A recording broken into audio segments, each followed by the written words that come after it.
नमस्कार, मैं हूं दिनेश कुमार। अरावली पर्वत को बचाने के लिए सुप्रीम कोर्ट और सरकार के फैसले पर जिस तरीके से विपक्ष लगातार हमलावर हो रहा है, विपक्ष लगातार सरकार को घेरता हुआ नजर आ रहा है।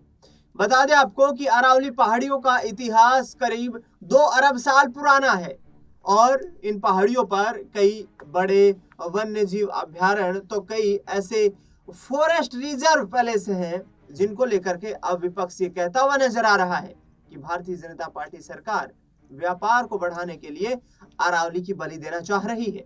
इससे पूरे मुद्दे पर देश भर में चर्चाएं हो रही हैं, देश भर में प्रदर्शन हो रहे हैं।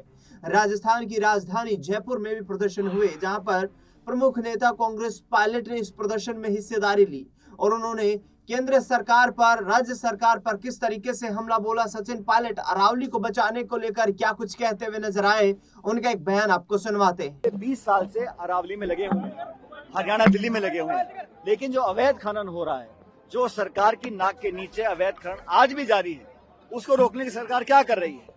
आने वाली पीढ़ियों का भविष्य अंधकार में डालना चाहते हैं। इतना प्रदूषण देश के अंदर है और जो रेगिस्तान का फैलाव है राजस्थान में, वो रुका हुआ है अरावली पर्वतमाला की वजह से। अगर वो कुछ सालों के बाद नष्ट हो जाएगा तो दिल्ली तक रेगिस्तान पहुंच सकता है। चाहे वायु प्रदूषण हो, ग्राउंड वाटर हो, इकोलॉजी हो, बायोडायवर्सिटी हो, हवा का प्रदूषण हो, उस सब में ये एक सुरक्षा कवच ढाल हमारे लिए है। और मुझे लगता है कि सरकार या तो विवश है या मजबूर है या नियत में कोई कमी है कि बार बार क्लैरिफिकेशन दे रहे हैं, स्पष्टीकरण कर रहे हैं, लेकिन अभी तक इस मामले को सुलझाने के लिए सुप्रीम कोर्ट सरकार नहीं गई है ताकि परिभाषा को दोबारा से प्रस्तुत किया जाए।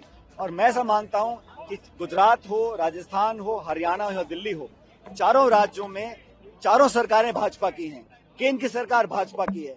तो ये डबल इंजन नहीं है, 4 इंजन है और सारे इंजन लगातार दौड़ रहे हैं कि कैसे अरावली पर्वत को नष्ट किया जाए। तो पूरा देश, इसमें राजनीति का कोई चर्चा नहीं है, लेकिन अलग अलग सामाजिक संगठन, नौजवान, हम सब लोग कांग्रेस पार्टी के, आज एनएसयूआई राजस्थान ने यहाँ प्रदर्शन किया है, कल अलवर में प्रदेश कांग्रेस कमेटी का प्रदर्शन है, अलग अलग जिलों में, अलग अलग राज्यों में हम सब लोग चर्चा करें कि कैसे सरकार पे दबाव बनाया जाए और अरावली पर्वतमाला को, जो इतना फ्रेजाइल है, और भारत सरकार ने अंतर्राष्ट्रीय यूनाइटेड नेशंस में कहा कि अरावली पर्वत से हमारा ग्राउंड वाटर रिचार्ज होता है, हमें खेती के लिए पानी मिलता है, मानसून हमारा बेहतर रहता है, एयर पोल्यूशन में बचाव आता है।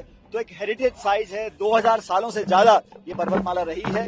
मुझे और हम सब जो आजकल खासकर नौजवान पीढ़ी है, वो आशावान है कि जनता का दबाव काम आएगा और सरकार दोबारा सुप्रीम कोर्ट जाकर इस मामले को सुलझाएगी। साथ ही साथ जो खनन चल रहा है, अवैध खनन, उस पर सिर्फ रोक लगाना है, घोषणा करना नाकाफी रहेगा। सरकार को कदम उठाने चाहिए। जो लोग भ्रष्टाचार में लिप्त हैं, चाहे वो अधिकारी हों या कोई बड़े लोग भी हों, उसके खिलाफ कार्रवाई करें ताकि लोगों में विश्वास मन में जागे कि सरकार हमसे धोखा नहीं करेगी। तो सुना आपने, सचिन पायलट सीधे तौर पर कहते हुए नजर आ रहे हैं कि आने वाले वक्त में अरावली संरक्षण को लेकर हम मुस्तैदी के साथ सड़कों पर रहेंगे, प्रदर्शन करते रहेंगे, लेकिन अरावली को नष्ट नहीं होने देंगे।